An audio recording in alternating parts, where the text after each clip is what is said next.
I'm going to go through 7 things I wish I knew sooner about my hormones. I'm sure many of you girlies can relate that in school, we were never really taught about our hormones and about our menstrual cycles and about our period, other than the fact that there's estrogen and progesterone, and you have a period every 28 days, and in the middle you ovulate in between that. Also thrown in there was that if you have unprotected sex at any time during your period, you are going to get pregnant.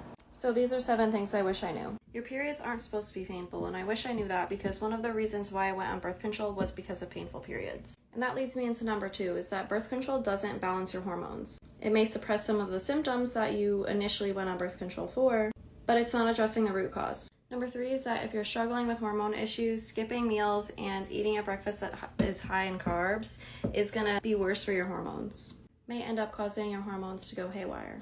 Constant stress on your body, whether it's mental or physical, makes it harder for your body to make hormones like estrogen and progesterone, which are really important for our cycles. When coming off of birth control, it's really important to support your body in this, and you really want to make sure that you support your liver. There's really only about 6 days in your cycle where you can get pregnant, and for those 6 days, you really want to make sure that you're either having protected sex or avoiding sex. And lastly, gut health and period health are interconnected. You have your estrobolome in your microbiome and in your gut that helps support estrogen elimination, and sometimes this can cause hormonal imbalances. It's really important to look at the whole body and not just one part of the picture.